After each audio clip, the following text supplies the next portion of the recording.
Good morning, everyone. How's everyone doing?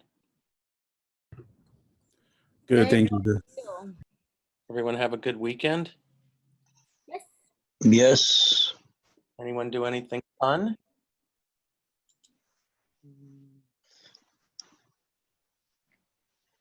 Stayed home and worked at home. There you go. Went to the drive-in movie in Santa Monica to see Home Alone. Oh, how was that? Very cute. Love it. I think it's a great family thing to do.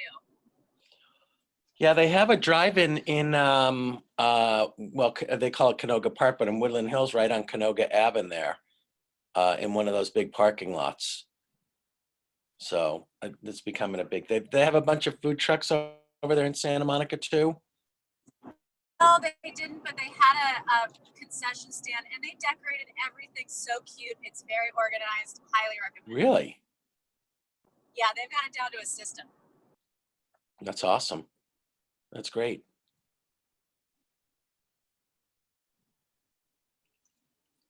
Okay, I'm seeing a lot of people with their portraits up and not their normal human faces. So I don't know why you're all hiding behind them. So let's make this a human one this morning. Just give it one more minute and then we'll get started. They're talking about it raining on Christmas Eve, possibly, which would be, I mean, it's better than a no, we're not going to get a white Christmas here unless global warming's a total fraud, but maybe just a little bit, some kind of different weather would be kind of fun. So, all right. So good morning, everyone. Happy Monday. We've got 2 more sessions to go. Today's really the big one though, because I just, in looking at it, you've gotten the deal done. You've taken everyone out. You've gotten your deal in place. So now it's now the fun really starts. Most people think, oh, it's so great. I took all these people out and I showed them property and it was all great. Now the fun really starts though, because now's when the deal really comes into play. And your job is to do one thing and one thing only, and that's close it. Because if you close the deal, you get paid. Okay? So I want you to keep that in mind, that you've taken people out, you've driven them around, you've showed them properties, you've probably written a couple of offers in this market, but now it really comes down to closing the deal. Okay? So you've got to make sure that you're really concentrating. This is the one time I really tell everyone, don't skim through things. Make sure that you really take the time to understand what you're doing, because you're close. You're close to a payday. Okay? And to me, that's really where it's all at. But this is the sales process that I want to follow. Now, they do escrows a little differently down in Austin, Texas. So I thought I would kind of mix it up a little bit and show you what we really do. So my plan this morning is, good morning, Charlene, how are you? You're in the middle today. You're in the middle of the squares. Good morning. Thank you, Peter. Good morning. You're in the middle of the squares, so you're Paul Lind on the Hollywood Squares this morning. Okay. Okay. All right. So you're going to know the process.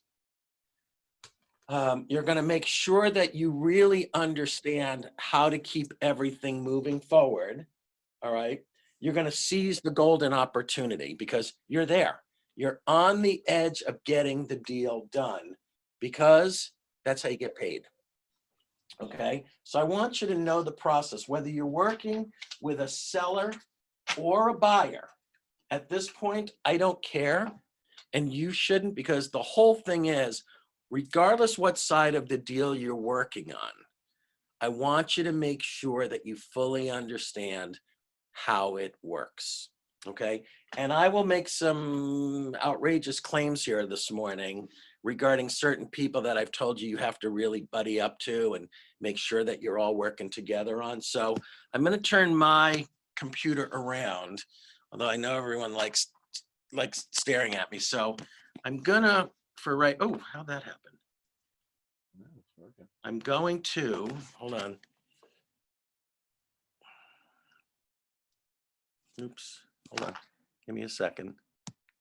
Row. All right. So we're going to focus in here. Okay. We're going to use the dry board up here. All right. So the first thing, and if you want to play along with this, which I think you all should do, is the very first thing you're going to have is your offer. And I'll go slow on this because I don't know if you're really going to see it that well, but you'll know that I'm writing in an offer. Okay. From there, okay, what are the,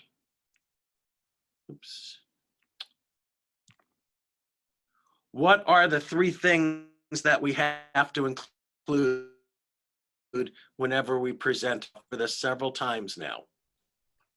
So we're going to have a pre-approval letter. Yeah. Not a pre-qualified letter, pre-approval, FICO scores, and proof of funds. Right. You must have those when you present an offer. It's an absolute must. Okay?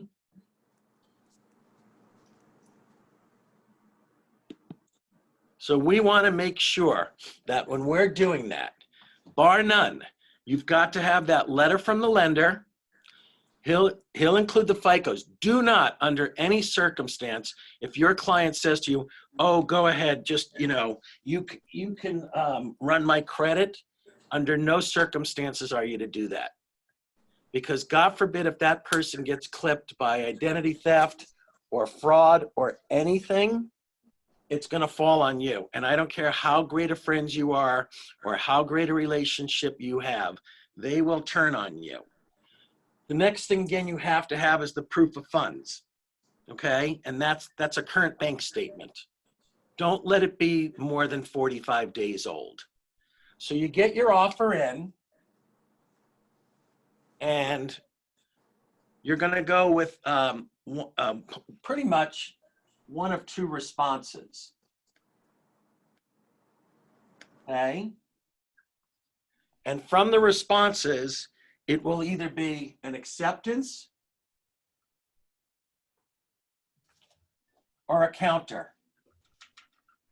And I know the other day we talked about that sometimes it just gets flat out rejected, okay? In this market, unless you've just so lowballed the other offer, most people tend to give you a response unless there's like 10 or 11 offers and then they're picking maybe 4 or 5. So you're going to get your acceptance or a counter. If you get your acceptance, don't start doing the victory dance because now the fun has just started. So don't get carried away with the victory dance yet. All right. I want you to make sure that you can understand that now the fun's going to start, because you're going to enter into due diligence. And due diligence is the process of the deal. Okay, so when we start looking, what are some of the things that when I say due diligence, what do I mean by that? Anyone? You guys, most of you are muted, so why don't you unmute? Because I don't mind if we get a couple of shout outs here. There you go. Due diligence means make sure you filled out your agreement exactly correctly, and that everything is, you're dotting every I and crossing every T. You don't want to get caught up because you checked the wrong box. Okay, so Eric, we have the deal going. So when Okay. I say due diligence, what am I kind of meaning by it? Oh, skip. Everything. Inspection, Hold on. appraisal.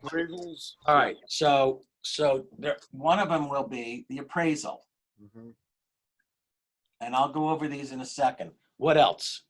The The inspection. contingencies? Loan contingencies. Inspections. Hold on.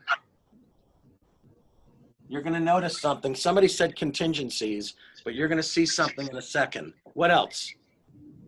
What else do we All need? buyers and Sorry? all buyers investigations. Okay, but that's inspections pretty much. What else am I looking for? Ask the loan officer how long it will take. We have an acceptance on this. Okay, so that's the loan. What else? Terms of the escrow. Not yet. Terms of the escrow were written into the offer that was accepted. Right. So How about, let's take a look at the prelim title report, Oh, yeah. right? What else? Okay. Appraisal. We have appraisal already. How about seller disclosures? Transfer disclosure. Seller disclosures. Got it. Yeah. Okay, there's one more big one in there that we haven't said yet. What is it? A quick question: If you need a buyer disclosure also if you're representing the buyer, or only seller? A buyer disclosure? Well, you have an agency relationship that's been signed saying that you're exclusively representing the buyer. Right. If that's what you mean. Okay. I'm missing one more thing here. The NHD, the Natural Hazards Disclosure Report. Oh. Now, these are your 7 big buyer contingencies. And I will go through them now because they're all part of the contract. When you're doing your offer, okay, you will have an appraisal contingency. That will show that the lender, once they've gotten like a conditional approval for the buyer, will call for an appraisal. The buyer pays for the appraisal. The buyer must use a credit card to pay for it so that it's paid for. The agent can't pay for it. The seller can't pay for it. The buyer must.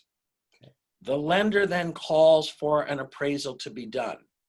Now, when I first started out, we could pick our appraisers. We can no longer do that. It's actually like computer generated, and if you will, it's almost the wheel of fortune in that the certain banks have certain appraisers that they have in their system, and they push the button and an appraiser is picked. Now, sometimes, and I'm going to watch a lot of eyeballs open up here, sometimes the appraisers come as far from San Diego. Sometimes they come from as far as Bakersfield. Hope you don't get one of those because it never fails. They're in a shitty, cranky mood when they get to the valley. Yeah, long drive. It's a long drive. And Eric, I can tell you this. Yeah. This is a true story. And you get no choice on this. I had an appraiser drive down from Bakersfield one afternoon for a house in Burbank. And he got stuck, a 18-wheeler overturned just at the foot of the grapevine. Okay? And it took him 3.5 hours to get to Burbank. And he was so cranky and in such a bad mood, he actually missed a bathroom and a bedroom when he was doing the appraisal. So the house came in under value. And then when I looked at the appraisal and saw that it was only 2 bedrooms and 1 3/4 baths, we had to call for a review. That pissed him off even further. Yeah. Yeah. In that instance, it's almost like he has to redo the appraisal at his own. He has to go back in and redo it. And nobody likes to have their integrity questioned on that. Right. There's just nothing we can do, guys, though, because the banking system now is such that appraisers have to be licensed as well. The next one is we have the inspection contingency. Peter, can I ask you a question? You sure can. Do you have to be there as a buyer's agent for the appraisal? No, Like inspection?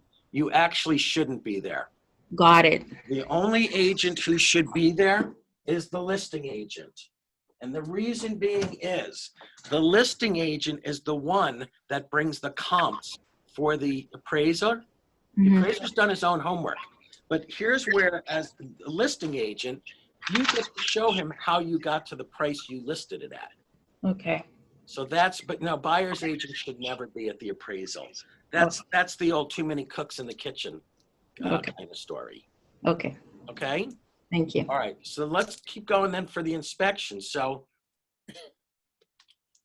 if you're a buyer and you said you're going to get all of your inspections done in 7 days, that means you have 7 days. It doesn't mean 11, doesn't mean 12. And if you're going to do numerous inspections, you have to move quick. So for instance, let's just say you open up escrow tomorrow. tomorrow being December the 22nd. What are the odds, if you have to have a secondary inspection done, of getting it done within those 7 days? Bad. Very likely, unlikely. Make sure that you look at the calendar when you're filling things out. Know where holidays are, especially legal holidays. Know where they are, okay? Because you might do a home inspection, the house might look great, and then the inspector says to you, God, all the drains are just draining so slowly. He will recommend a sewer line inspection where they go in and scope it, okay? Those guys are very, very rarely available to turn it around in 24 hours. So if you're gonna have short contingency periods, you gotta be making sure you're gonna move quickly. Another contingency in the contract is the loan, okay? The appraisal, by the way, will happen before you get loan approval because you'll always have conditions lined up for it. Another contingency in your deal is the prelim. Why? Let's see, I haven't talked to in a while. Hey, Will, how are you? You're muted, so unmute. Why? Sorry about that. Oh, that's okay. What do you think we're looking for when we look into the prelim? What are some things we're potentially looking for? All the information in the paperwork is right. Okay, but what am I looking for specifically in a prelim? Not sure. Okay, anyone want to take a stab? Sarah, you want to take a stab at this, Sarah, this morning? Yes, maybe it's like mechanic liens. That's one. It could be one of them, or maybe other liens that we are not sure about. So we have to make sure the title is clear. Am I right? All right, that was the answer I was looking for. Thank you. Does everyone understand what Sarah just meant by title being clear? Make sure. If you don't understand it, it's very, very important. In order to change title, it must be clean. You cannot have any clouds, liens, judgments, or anything that will affect the title being moved through. You got that, Will? A change of name, a maiden name to a married name. Right, or if somebody has gotten married and they don't have a legal, a legal change on it, okay? It has to be able to transfer cleanly. Right. So if they own property taxes, okay, back taxes, that's gonna get taken out during escrow. Sarah used the example of a mechanic's lien. Let me explain that. So like, we knocked our house down 15 years ago and built it from scratch, okay? And in order then, when we wanted to get everything done, we did a search to make sure that there were none of the contractors or vendors were all paid, and we wanted to make sure that none of them attached a mechanic's lien towards us, which is a cloud. Right. You cannot have a cloud or anything that affects clean title. Okay? Quick question on that. Yep, please. Once that happens, isn't title gonna come back and say there's something wrong with, or there's a cloud on the title itself? Or well, title's not going to do it. Both you and your agent are going to do that. That's part of you making sure you read all. Remember when I said don't skim through things? Let's make sure we read all documentation. You'll go through it and you'll see if there's a lien on it. Somebody might have a judgment. Maybe they got sued and there's a, I don't know, a small claims judgment of $5,000. That can hold up a sale. So when you get the prelim title report, the first thing you go to is the area to make sure that there's no liens or no clouds. Liens, clouds, judgments are all the same. Title must be, here's the expression I'm looking for, free and clear. Title must be free and clear in order to transfer ownership. The next one, seller disclosures. It's a 50-page packet. The seller and listing agent provide it. The seller is responding on all of these to the best of his ability and knowledge. You never, ever fake it. Never, ever try and do something subjectively where, well, I think there's mold or I think this happened. If you don't know, you don't know. And this I will tell you, sometimes I don't know is the best answer you can ever give. Okay? So I don't want you, if you're representing a seller and telling him how to do his disclosures, to just embellish. Don't do it. Less is better. And if you don't know, you don't know. Don't try and become a window expert, or don't try and become a mold expert. Okay, that's not what we're here to do. The last one is the natural hazards disclosure statement. That tells you if you're in a fire zone, an earthquake zone, a high wind zone, or a flood zone, or if there's radon in the area, or formaldehyde, that's what the natural hazards disclosure is all about for you, okay? Because from there, we have to respond to those inspections, okay? And when you're responding to those inspections, okay, you're gonna put your repair list together, or better known as request for repairs. It's a CAR form that we fill out that we take care of, okay? This is where your negotiating skills are really gonna come into play, because you don't wanna blow a deal over inspections. Now, what could potentially be for our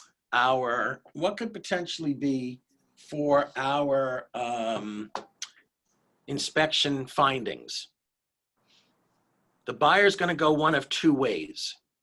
They will ask for specific and certain repairs to be done, or they will ask for credit in lieu of repairs. Okay, and when you're doing that, it's normally then a credit towards closing costs. You don't get a credit for actual repairs. Okay, why? You could inflate the price depending on who you used. Okay. I think it's because you will get like a set amount of money. Mm-hmm. That way you don't have to go through line by line what needs to be repaired.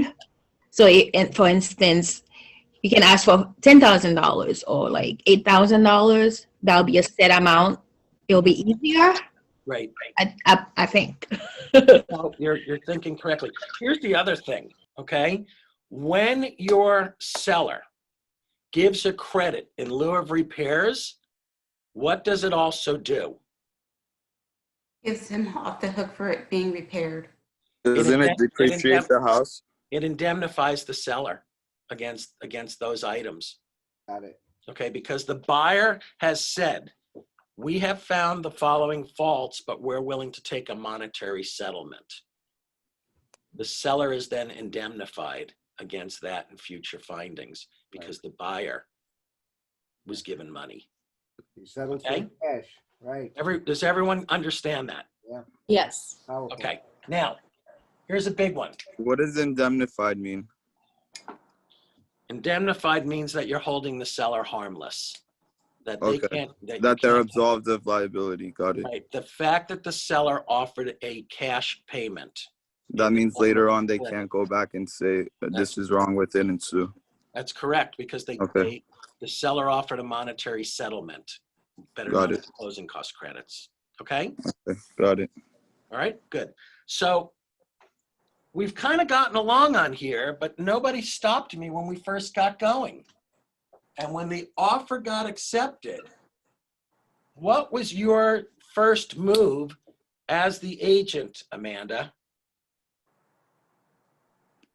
What do you mean? What was your first move? What Like, was in your first response to move an when you got word that the seller had accepted your offer? What was the very first thing you did before you started jumping up and down? Just write it and get the acceptance back from the seller. So that way we make sure that offer got accepted and we got the acceptance back, so we can just write the contract, finalize it, maybe. Anyone else? Call your buyers. Signature? Call the buyer. David, what'd you say? David, you're muted, David, up on top. Signature? Make sure that it's signed. Yeah, well, it has to be acknowledged. We're missing something. Shouldn't we have put the lender on high alert? Oh, yeah. I was gonna say that. Remember, you got to keep that lender in the loop, because this lender will now go into full panic mode. This lender who told you it's a no-brainer, it's the easiest, I can do this in 18 days, will now turn around and go, oh, this is going to be a tough one. Oh my God, July 4th is coming up in 7 months. And they will find every bullshit excuse not to complete the deal in the time frame that was now written. Okay, because why? Who does the onus and spotlight go on now that the meter is running? The lender. The lender. Because guys, you're going to be doing your due diligence. You're going to be telling your buyers, call the inspection company. Let's make sure that we're going through all the paperwork. Who's outside of your actual realm of you being able to handle? Remember, you have a great handle on your buyer. You're working great with the other agent. You're working hand in hand that he's working with his seller or your seller vis-a-vis the buyer.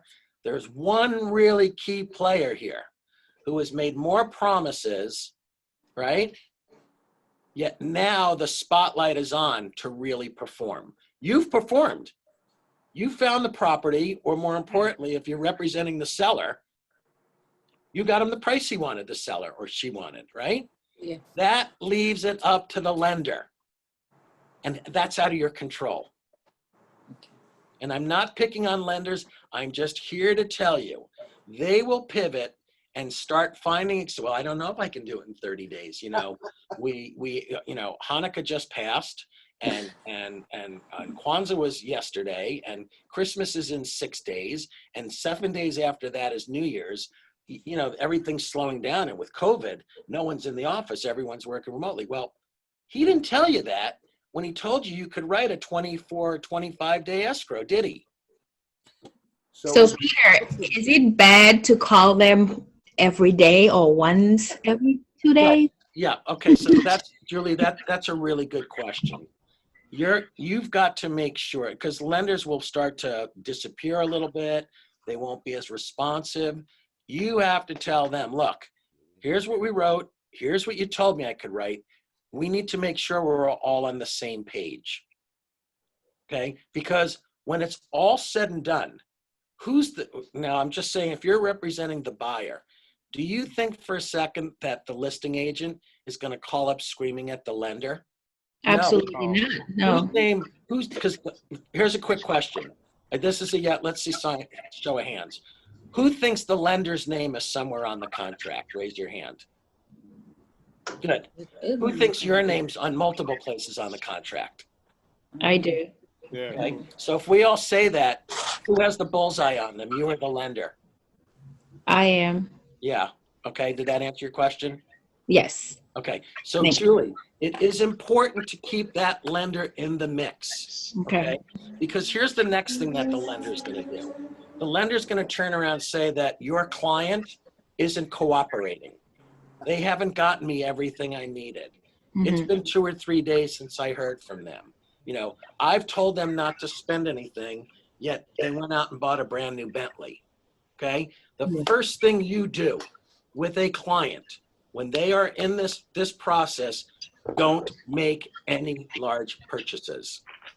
Don't run up your credit cards. Don't buy airline tickets. Don't buy new furniture or appliances. Don't go on vacation. Keep everything exactly where it is. Because Peter, can I ask a question, please? Go ahead. Yeah, hi. Do you typically work with the same lender or a small group of lenders, or are you working with a large variety? Is that why you kind of have to stay on top of that? I've worked for the last 18 years with the same 3 lenders. Ah, okay. I trust my guys. Yeah. Okay. I have their back and they have mine. Sure. Okay. So You run into out. I'm sorry? So when you're starting out as a new agent, when it comes to vendors, do you try a few different guys to see who works best for you? Would we just ask our mentors who they would suggest for us? Yes. Okay. And customize it. if you're working with a Spanish speaking buyer, it certainly helps that the lender speaks Spanish. Right. Or if you're working with somebody who speaks Farsi, it doesn't hurt sometimes to bring in a Persian lender, okay? Or vice, however you look at it, okay? What I will recommend, okay, is yes, work with somebody you're comfortable with, Amanda, but also work with somebody who's local. Try to avoid working with out-of-state lenders at all costs. Right. Because they don't understand our market. They don't. And they think they're smarter than us, and they think California is a different world. They do. They think we're a third world. They think we're a third world country. No, I know, but they do. Quick question about the lending situation. If they were already working with their own lenders, Right. They're working with them, but I still ask them just to amuse me and talk to my guy.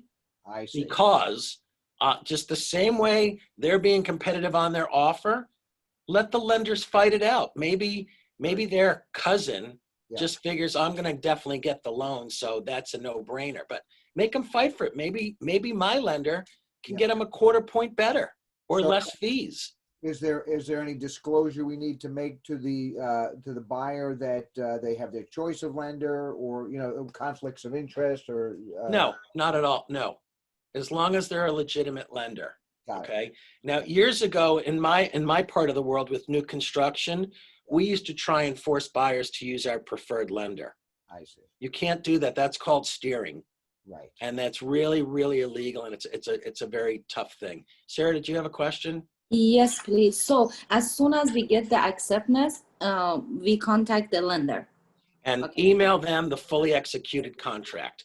Okay. Don't give them an excuse for any potential delay. Okay? So we're now into it, and you're talking to your lender, okay? And now the loan process, because we're really smack in the middle of our deal.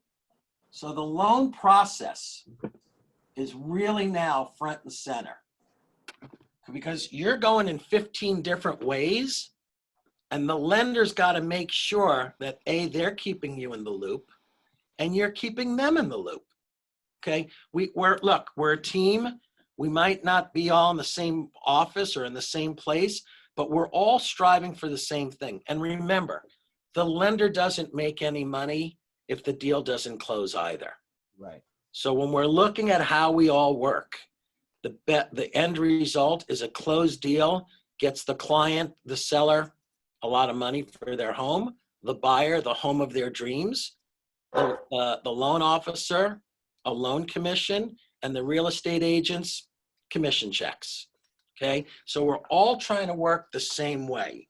All right, so we want to make sure we're doing that. Now, during the loan process, the lender will be compiling just a ton of documents. Try and stay out of his way. However, if the lender says to you, the buyer is slow getting me my information, you've got to jump in. Why? Because you have contingency dates that are part of a legal document. And remember, that offer that's accepted now it's a binding legal contract. Binding legal contract, okay? Which means it is part of your escrow.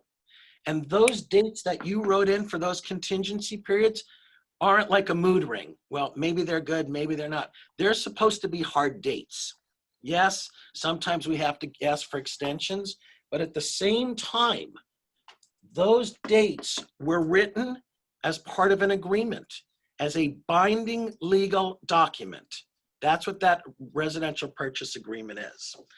When the lender gets to the point that he feels he's got enough information to make an assessment and say, I have conditional loan approval, he will then advise the buyer, this is the lender and the buyer now, the buyer will order through the lender with a credit card an appraisal. Only during that time, when the lender feels confident that he's got a loan in place pending conditions, will he order up the appraisal. Now, what could be some of the conditions that we're looking for, or the lender's looking for? The first one's easy. Oh, yeah. Employment. Financially qualify. Pricing, Yeah, the price- Employment. price What's- estimate She's working. replacement. Or she's working. They want to make sure, they want to verify the funding or where the funds are. Right, yeah. Okay, they want to make sure that they don't have excessive credit out there. You know, what I always tell my people is, if you're really serious, pay off all your credit cards so you have zero balances on them before you're ready to write. Because within a matter of 10 days, your FICO score will jump through the roof if you don't have balances on your credit cards. Okay, so only then. Now, the point I'm making here is, who pays for the appraisal? The buyer. So the lender will not have the buyer spend any money until he's pretty sure he's going to be able to get them a loan. Questions? This is an important point here, guys. This is right about at the midway point of where we're really at. So I want you to totally understand this. And I know I've been going through a lot, but anyone have a question right now on why now the appraisal versus not earlier? Eric? Well, I guess if you're going to have to file an extension, what is the process to do that? But that wasn't what you were asking. What my in my head, I'm going, well, if you do have, if you're not going to make it, the clock is going to run out. What is the process to say, hey, we're going to need a few more days and get everyone on board with that? You'll ask for an extension. That's You'll it. you'll put a car form in I that see. is an extension of time. Okay? Got it. Okay. Now, we're putting a lot of pressure on the lender here. Yeah. So the lender will then get conditional approval.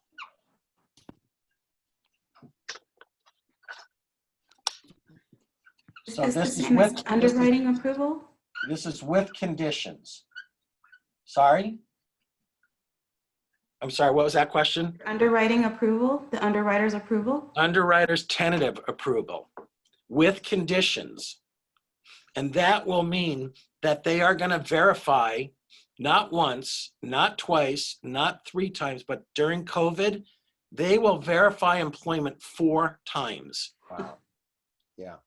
They will verify employment 4 times, including the day before they fund the loan, because there's just been so many furloughing and reassignments and things like that. But this is strictly up to the lender. You've got to be communicating with the lender at least every other day during this period, because the lender tends to get into their own habit and world, and they're not going to be as forthcoming or as communicating as they are with both you and the buyer, even though the buyer is also their client. Whatever you do during this process, don't assume the lender is handling it perfectly. Please don't. I want you to make sure that you and the lender are on the same page. And I will tell you this, I am brutal on lenders. I am. I'm very, very hard on them because they've made all sorts of promises first starting out, and then they make all sorts of excuses to try and back up. I'm not picking on them. I'm just telling you, after 22 years, that's my experiences. Okay? So you got to be careful of that. You're now moving along. And per the contract, you had 17 days from acceptance to remove all contingencies. So now we're on day 17. Do you take it upon day 17 per the contract, right? So do you take it upon yourself to just send the all contingency removal to your client and have them sign it, since that's what you contracted for? no. Okay, let's talk about this. Let's talk about this for a few minutes. How do you handle this? You should wait for the listing agent to take all the contingencies, I believe. And So you we have one call the listing agent. Mhm. Right? Or anyone else? Yeah, well, unless you got the all clear from the bank, you're risking your client's deposit at that point. Okay, so we have one person get the all clear from the bank. We've never spoken to the bank. We've only The lender. spoken to the lender, That's who I mean, the the lender. mortgage broker, okay? Who else? Title Close. company. Diego, you got an idea? Can't you remove some of your contingencies after the inspection? But we're on day, yes, but we're on day 17. This is the all contingency removal time. You can't, this is one of those times where you can't piecemeal it. If you've been doing it as you've been going, like, let's just say, Charlene, that all inspections had to be done by 10 days. Okay, so on the 10th day, you removed your physical inspection contingencies and maybe your disclosures. We're on day 17. This is when all of your contingencies have to be removed per the contract. And I just was adamant and went on a little rant about this. This is a binding legal document, didn't I? Yes. On day 17, are you the one that says to your buyer, I'm sending you the contingency removal, sign it? The answer is no. Yeah, no. Don't do that. Who do you call? And not Ghostbusters. Well, to remove all The the loan officer? contingencies, shouldn't you call the title company? Nope. Or the title company? Nope. You already approved the prelim. There's no clouds, there's no liens, there's no judgment. The person you call is the person I've been Listing making agent. fun of, not the listing agent. There. Lender? The person that you call is the lender. And you ask the lender, are we good to go to remove all contingencies? Why? Eric hit it. Why? That'd be Why? the final straw to move forward. If the contingencies were all removed, then you could move into the actual close of the deal. After day 17, your buyer's deposit is exposed and becomes possible liquid damages. And you tell Exactly. them to keep their money. If he's exactly right. If you tell your client to remove their contingencies and they can't get a loan, they have exposed their 3% deposit. Now, if it is a $1 million deal, that's $30,000. Okay? If you don't close this, you're going to be $30,000 short out of your pocket. That's why you put it on the lender. And you ask the lender to send you an email. Don't do anything verbally. Don't ever, ever, ever do anything verbally. Okay? You ask the lender to send you an email that you are good to remove all contingencies. Why? Because God forbid if something happens, it falls on the lender to recoup the buyer, their deposit, if the buyer should lose it. Not you. Okay? And I'm not pointing fingers and blaming, but the person who makes or breaks the deal at this point is the lender. Okay? Do we understand that? Yes. Okay, once the lender says in writing you're good to go, you have your buyers remove all their remaining contingencies. Okay? Yeah. All right, from there, they're going to send out the closing document, better known as the CD. There's a 3-day rescission on that. And while we're doing that, we're going to set up the final walkthrough. The final walkthrough takes place 5 days before we close. Okay, now on the 5 days before we close, it goes one of two ways. If the seller has done repairs, okay, you want to go in and make sure that the repairs were done. If nothing was done and a credit was given, you want to go in and make sure that the house is in the condition it was in when you opened escrow, and most importantly, that there's no further damage. Because as we know, when people start getting ready to move and they're taking pictures or things off the walls, that if they leave nails and hooks in there and they yank it out of the wall and a hole's in the wall, or, you know, the kid had up a surfing thing on the wall in his room, and when he takes it off, you notice that he had put his head through the wall previously.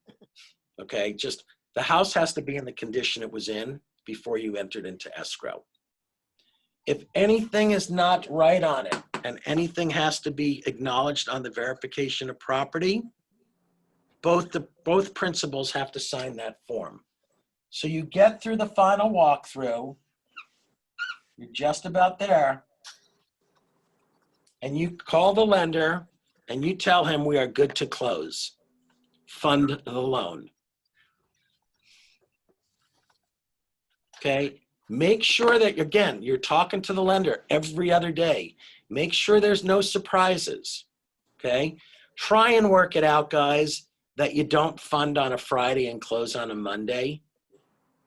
It's better for your client to keep their money rather than escrow getting interest on their money over a weekend. If you're not going to close by a Friday, then fund on Monday and close Tuesday. Does everyone understand that?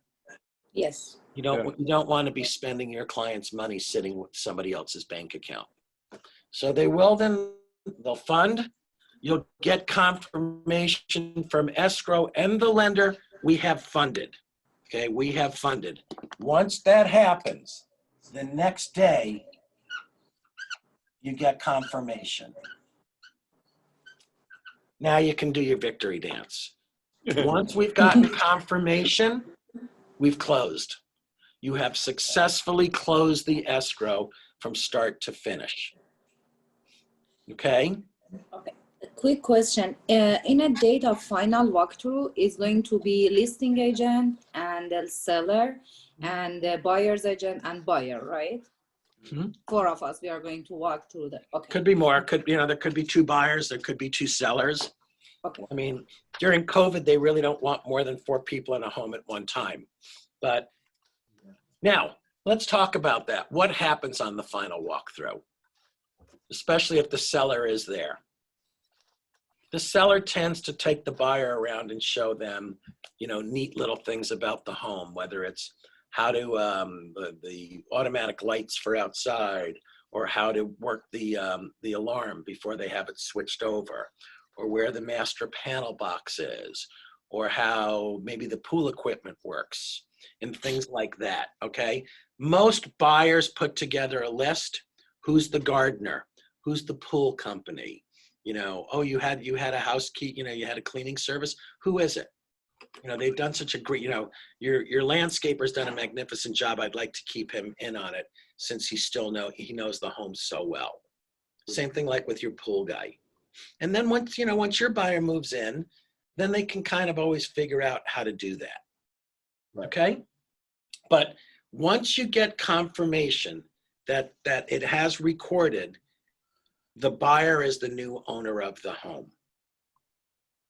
Questions? Does the buyer get the key the same day? I'm sorry? Does a buyer get the key the same day? The buyer gets the keys the moment that they say we have confirmation that we've recorded. Yes. Okay. Yep. I have a question, Peter. What if you do a walkthrough or if there's a shed on the property and you don't have access, no one has the key, Mm-hmm. can you close without ever seeing what was in the shed? Well, that's a good question, because there are sheds that are locked, and you have an instance where all of a sudden you find out like there's motorcycles in there or expensive tools and things like that. And you normally ask the seller then, hey, what's in there? You know what? I haven't been in there in 30 years. Well, quite honestly, on something like that, the seller should get not a locksmith, but just open it up and make sure that there's no dead bodies in there, so to speak, or dead animals. You just never know. No. So on something like that, you do write in during maybe on your request for repairs. Yeah. Let's go back all the way up to here during the inspection. Seller to provide shed unlocked and have access to for final walkthrough. Okay. Because I've had instances like I had an instance where we had a very expensive home and the buyer and seller didn't get along. And when we did the final walkthrough, we found out that the seller had 2 500-gallon fish tanks. And one of them had previously leaked and damaged the hardwood floors. So we actually held up the funding for 24 hours until we agreed that the seller was going to leave $20,000 in escrow because the floors had to be, fixed. Well, the seller was such a jerk that he left 2 high-performance motorcycles in the garage after closing. Now, my clients didn't want them, but we held up the motorcycles for a week. And all of a sudden, every single day, he was calling twice a day. I want my bikes. I want my bikes. I said, well, get your flooring guy out here to fix the money's in there. It's okay. No, you fix the floors. We'll give you what's left. And then you can come and get your bicycles. And it got very contentious, but, the seller was pissed off that we had negotiated a really good deal for the buyer. And the day after they accepted, they got an offer for $70,000 more. And the seller tried to do everything he could during escrow to kill the deal. Yeah. So that happens. Okay. So on that, so again, if there's something like a shed or, I've had large lots where there's an old broken down car. Oh, that car's been there for 25 years. Well, it's not going to be there when we close. You're demoing the house. What's the big deal? We're demoing the house. This isn't a junkyard. Right. And you get into situations like that where you're going to have to go, toe to toe with the other principal on that. And that's where you really have to protect your client. Okay. Who else? During the 5-day, before you close, final walkthrough visual inspection, that means the sellers moved out. All their stuff is out. It is ready for the new buyer to move in, correct? They've emptied out except for the motorcycles. Hopefully.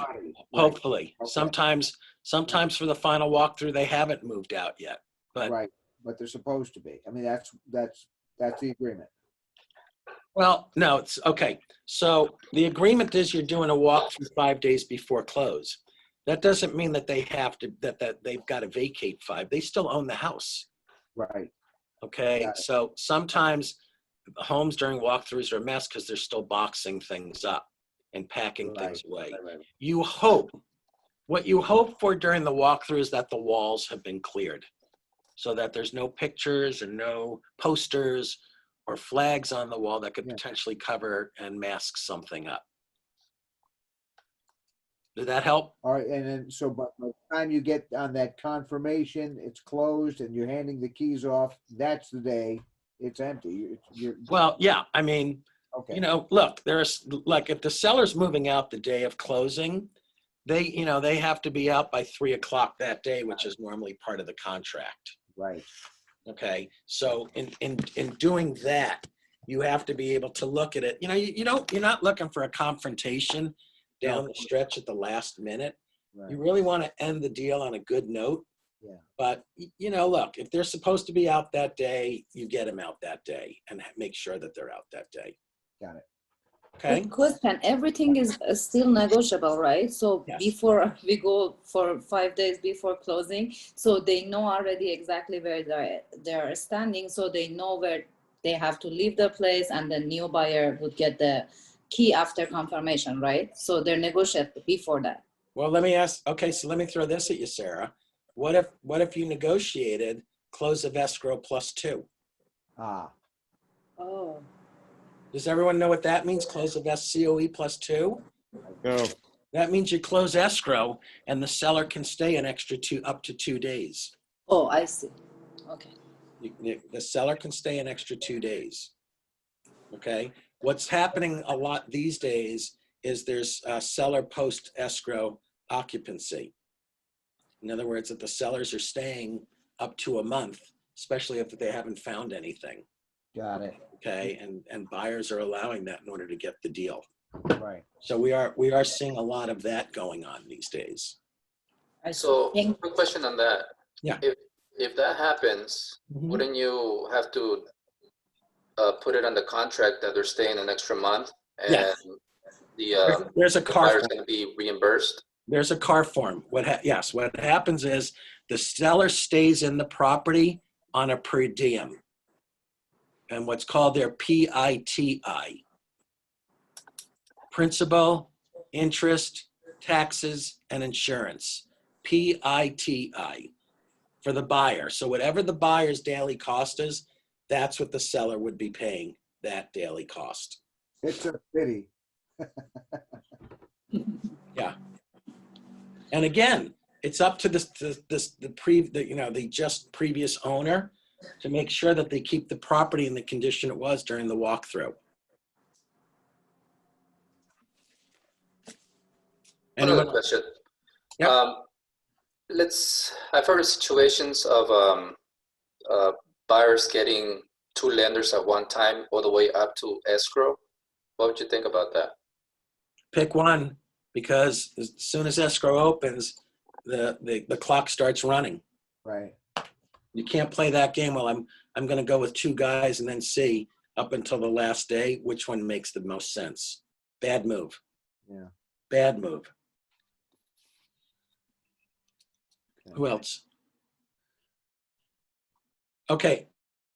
Any questions on the transaction I at have a all? question on the transaction. Okay.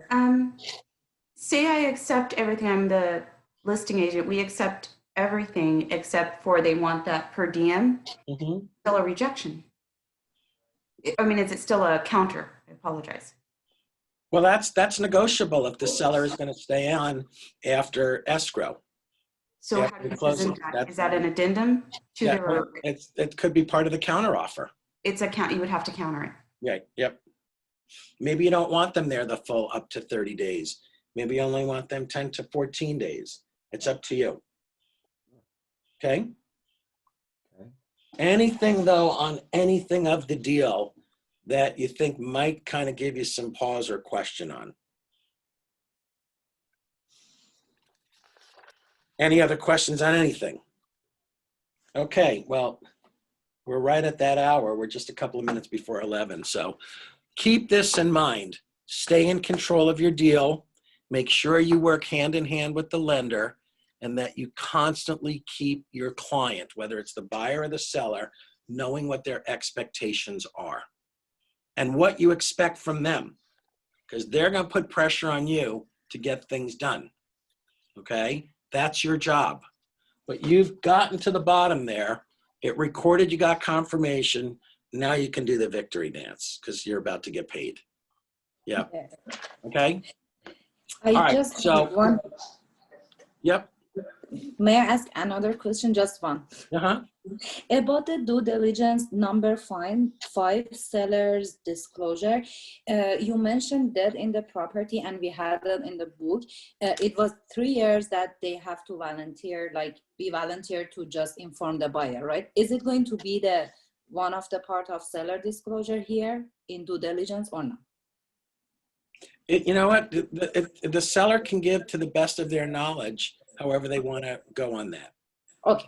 You know, there have been some times where I've seen on a TDS or a seller property questionnaire that in, 2000, they had a massive flood in the house and they had mold, and then it was remediated in 2001. So you can add on that. A lot of people, when they buy up in Northridge and Granada Hills, they do ask how'd the house do during the quake. Okay. A lot, that was back in 1994. So, Thank you. many years, many moons ago. That's true. Yeah. Thanks. Okay. Mhm. All right. So we'll finish up on Wednesday. Thank you very much. And Thank you, Peter. hopefully this worked this way. I know it was kind of hard to see, but if you went through and put your chart together, it worked. It was fantastic. Really immersed in it. You Okay. Yes. Thank you very Good. much. All right. Thanks, everyone. Have a good Thank Monday. you very Tuesday. much. Thank you, Peter. Thank you so much. See you on Wednesday morning. Bye, guys.